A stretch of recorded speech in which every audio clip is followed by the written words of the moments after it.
y'all, it's Shae and I'm back with another video. Today we are here to do a discussion video.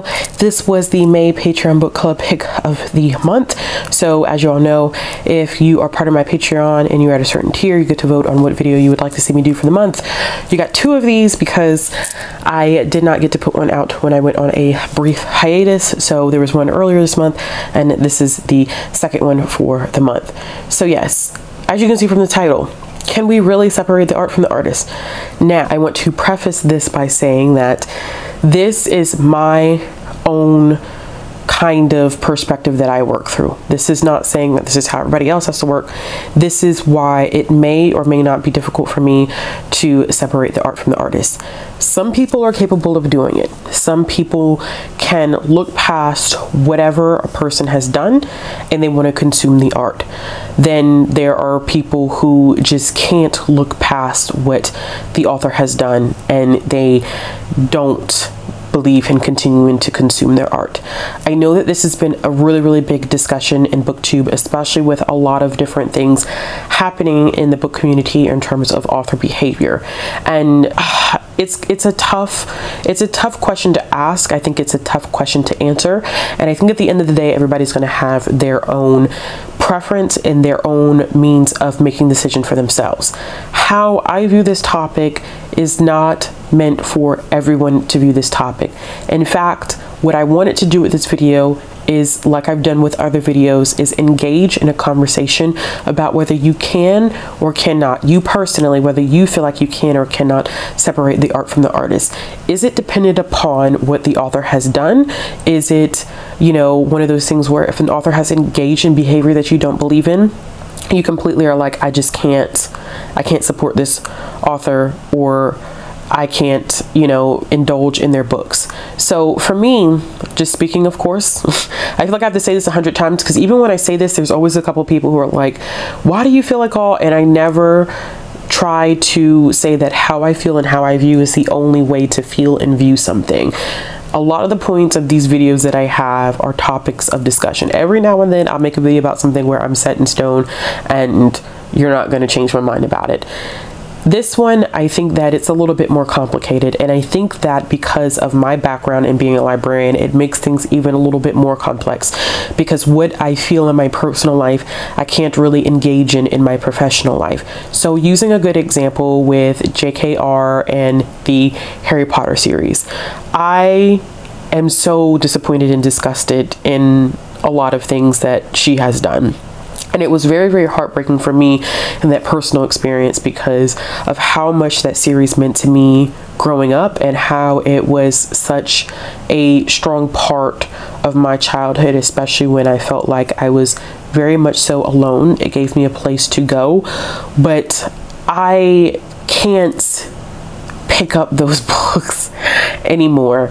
And I have not publicly said that. I have always said, like, I will not discuss her materials on my channel because it is harmful to other people, and I try to be very mindful of viewers and how my content is making them feel.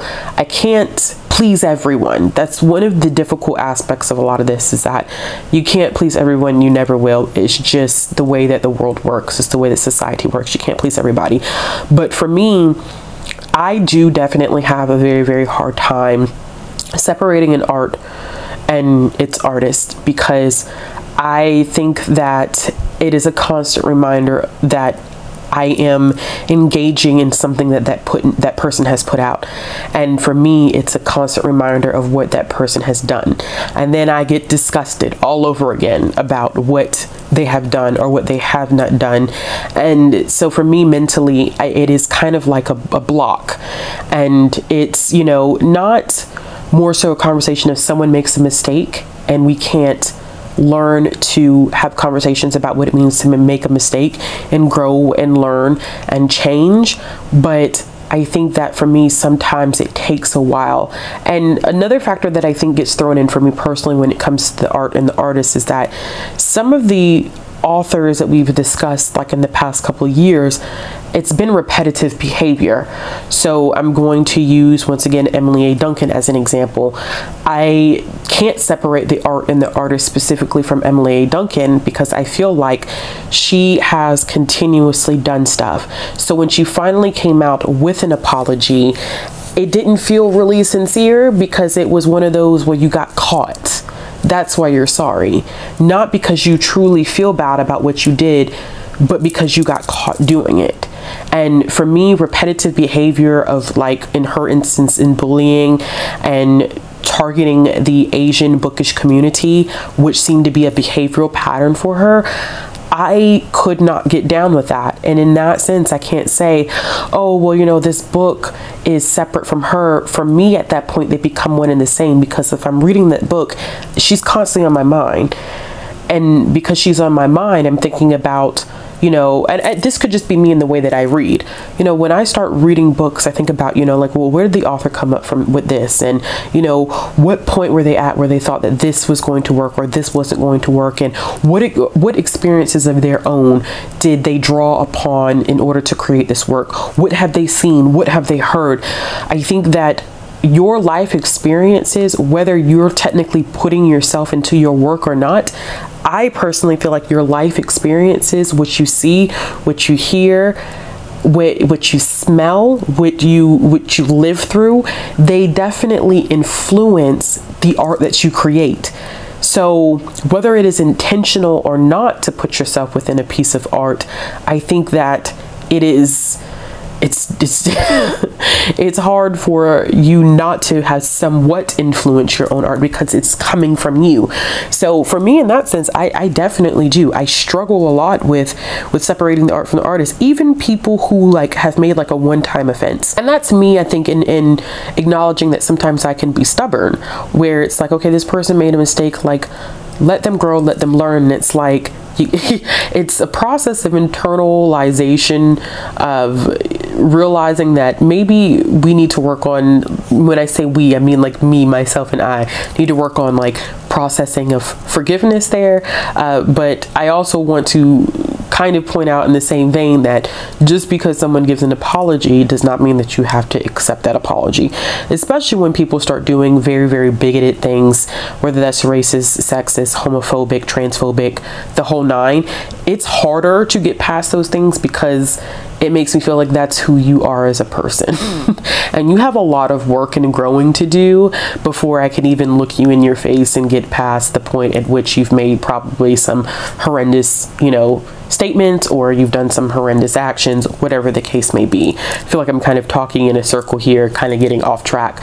But my point of it being is that for me, I think because I hold the artist and the art together so closely, I cannot unsee them together.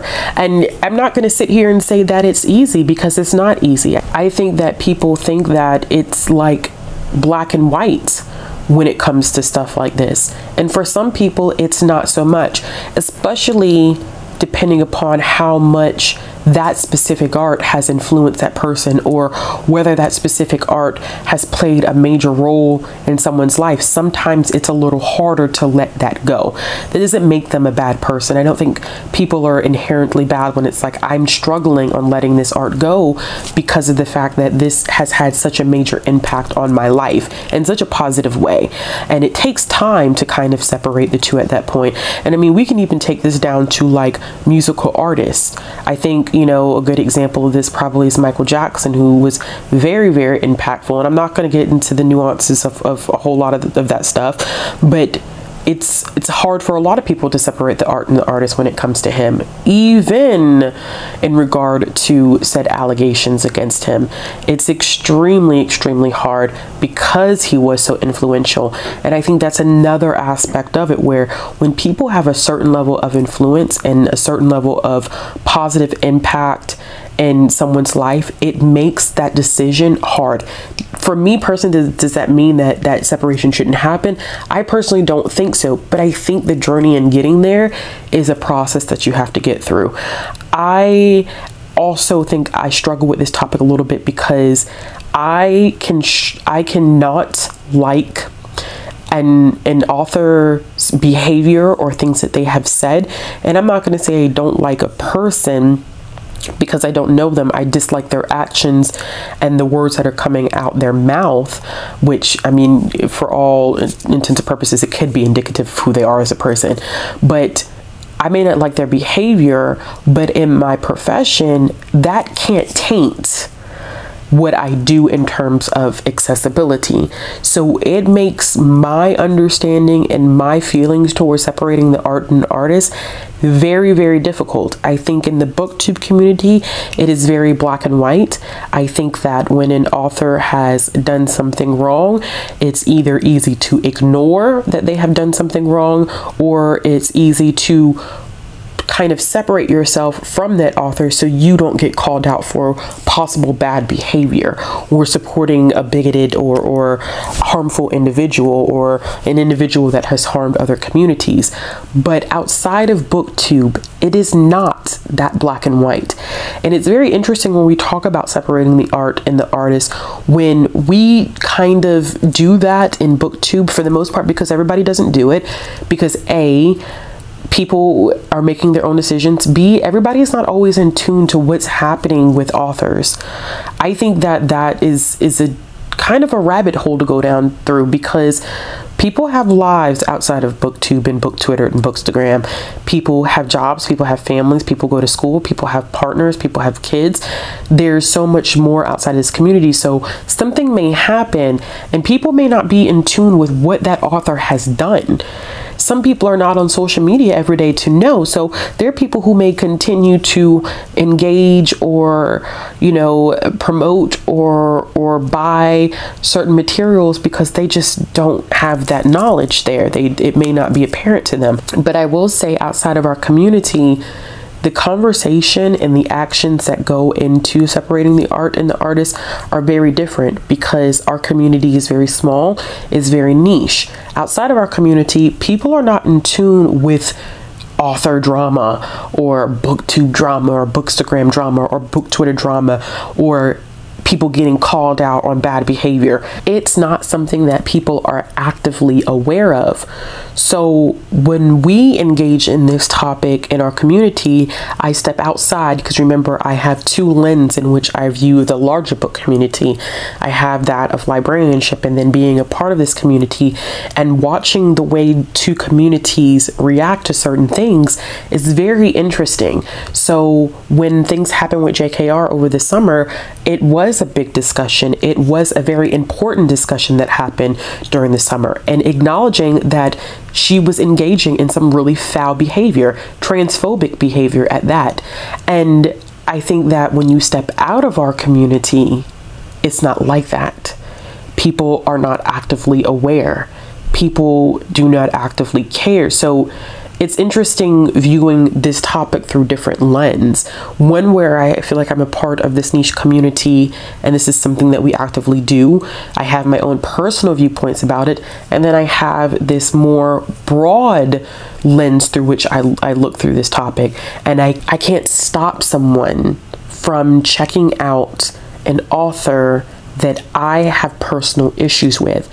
If someone came to me, as a matter of fact, I did have an instance where someone came and asked me for the Harry Potter series to put it on hold. I, in my profession, cannot say, well, don't you know that JKR is transphobic? You don't need to be putting those books on hold. I cannot do that. So it is so different. This topic is so tricky for me personally, because it's so different. I live my life in two parts. One where I have my personal views and the way that I feel about authors and their behavior, and one where I have no say. I can't really stop someone from checking out something because it's blocking access, it's censorship. And I know people are going to disagree with me on that, but when you tell someone, when you actively tell someone, do not read this, that is censorship. You have got to give people the ability to make their own decisions. You've got to have the ability to allow people to come to their own conclusions regarding authors and their materials. I will never, ever make a list, regardless of how I feel, because there are authors that you will no longer see on this channel. And I will always, like, I've made videos, like I made a video recently about these are authors, or these are books I will never read. And 2 of the authors on that list were authors that I will never read because of their behavior, because I cannot separate them from their works. I can't ever sit in front of this camera and say to y'all, you better not support this author. You better not read this book. I can't do that. I can't do that. So it's hard because I see, and we talked a little bit about this on Bethany's channel, with me, Mara, and Bethany, where people will go on Twitter or Instagram or whatever, and they'll make these lists of authors you should not support, books you should not read. One, those lists often contain no context. 2, you're telling someone not to read a book. You're censoring. I think it needs to be framed in, these are authors that I personally will never support because of X, Y, and Z. Not because I don't support them, you shouldn't support them. You shouldn't read their stuff. It's very, very dangerous. So that's why I said this is not a video where I'm saying that you have to agree with me, or I'm telling you that you can't separate the art from the artist, because if I tell you that, I'm essentially telling you that you shouldn't read an author or you shouldn't read a book, and that's not my place. I am telling you that for me personally, in my personal life, there are authors that I will not read because of their behavior, because I can't separate the 2. But when it comes to my profession, it's a completely different situation. I think that this is, and honestly, even if you Google this on the internet, I think that it's so, no matter what art we're talking about, whether that's books, whether that's music, whether that's films, it is hard, especially the wealthier they are, the more difficult it is. And I know we talk about cancel culture and holding people accountable for their actions, and it's not a way to get rid of people, but it's my perspective. I think when people say canceling, not everybody, because some people just want people to fall off the face of the earth, but I think that the way that cancel culture is supposed to work is that it's supposed to hold people accountable for their actions. Does it always work out that way? Absolutely not. Does it end up in situations where Black and brown individuals pay for it more than others? Absolutely, but sometimes it's the only way that people can be held accountable for what they've done and what they said. But anyway, if you go anywhere on the internet and you type in, you know, separating the art from the artist, you're going to get millions of hits where people are going to say, this is a day-old question, or age-old, not day-old. This is an age-old question where no one can give you a direct answer. It's all about kind of your personal perspective, because some people will say, you know, this is the way that I feel, but other people will disagree depending upon the nature of what that person has done. Some people can look at something and be like, you know, that's not that bad. You know, with time I can forgive that person and we can move on and whatever. There are people who are like, there's absolutely no way. I tend to fall in that lane. There's some people who are like, you know what? I don't care what they do. I like the book, I like the music, I like the art, I just don't like the person. So your points of how people feel are going to vary across the board. Now, for me personally, once again, this is how I view. I think that because of my platform size, and I think to the responsibility that I personally feel in making sure that I am not actively attempting to hurt anyone, I am a little bit more weary about supporting problematic authors in general, because I know that I have people from so many different backgrounds and so many different walks of life that I don't want anyone to come here and this be their safe space and then they get triggered when this is supposed to be a place of comfort for them. Now, that also is tricky as a person who has a full-time job and is a parent. I don't always know what's going on. Sometimes I don't find out till weeks later about something that has happened. When all that stuff happened with that author on Instagram whose name I refuse to mention, that was I caught on to that late. That happened and went all down when I was at work and taking care of my child, and I just happened to find out eventually that what was going on. So, you know, it's a hard balance to find. You know, you are not separating the art from the artist, but then sometimes you don't know like who's done what, who said what. Sometimes it's like, you know, is it really something that's so egregious that it needs to be blown out of proportion in the way it is? Because sometimes things get miscommunicated too.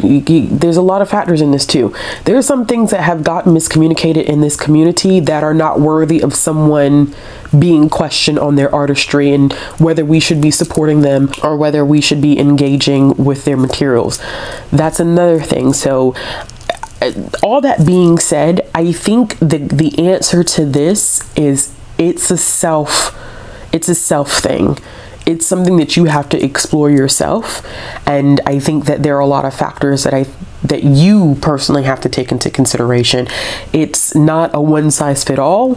It's not a universal thing. And I don't think it'll ever be a universal thing. And I don't think that there is an answer, a universal answer. There is no, you pose this question to me and I answer it for you and it is the right answer. Because once again, it's about the individual. How egregious does someone's behavior have to be before you say, I will no longer support this person?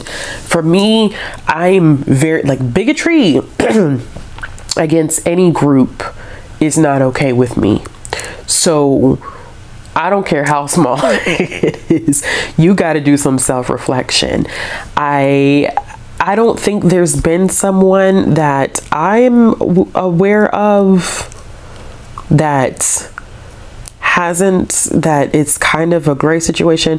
I wish I had an example of someone that is kind of a gray area for me, but for the most part, I'm not in the gray area with anyone. Like, if I don't support you, I don't support you. I won't talk about you. I won't buy you books because I don't want to put money. I think that too, when we start talking about separating the art from the artist, for those people who are super attached to those things, I think it's nice also to provide alternatives to, you know, with the Harry Potter series. There are much better series out there to give to children. And I think I've talked about this a little bit before, where I've said, like, you know, that was my legacy, that was my childhood legacy, but I don't feel the need to pass it along to my child. Definitely not now. And, you know, even if that wasn't the situation and she wasn't who she was as a person, she stands strong in her views. Even if she wasn't that person, I still think that, you know, age-wise, that I don't think that series really ages well, but that's beside the point. But, you know, coming up with an alternative, like, hey, you know, like, I don't support this author, I won't read these books again, but here are some alternatives if you're looking for that kind of magical feeling. Like, these are the books that I think will give that same emotion, but you don't have to be supporting someone who you may feel is problematic and hurtful to different parts of the bookish community. So there are resolutions, there are ways, but I think sometimes that attachment for people is just kind of hard. So yeah, I didn't give you an answer. And the intention behind this whole entire discussion is to not give you an answer, because there is no answer. There is a question, and I'm going to keep saying this. I think this is a question you kind of have to ask yourself. Like, what do you think? How do you feel? Where is your limit?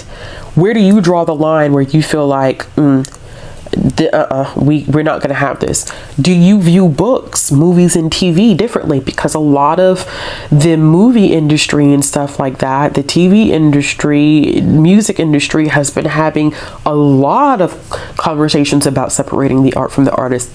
Definitely considering what a lot of these individuals have been doing, especially under the umbrella of the Me Too movement, and a lot of allegations have been coming out about a lot of people within that side of the industry.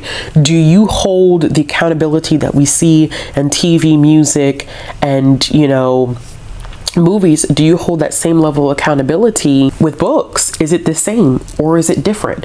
Because, you know, I don't think that what we see as problematic behavior in the book community reaches the heights and levels that it does in these other industries, because I feel like more people are engaged in those communities.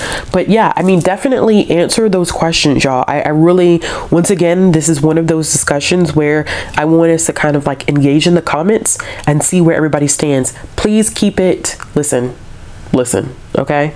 People don't always do this for me, and that's fine. I'm in a public platform where I don't expect for everyone. They should, let me correct that. They should treat me with respect, but not everybody does so. That comes with the territory of being on a public platform, a visual platform.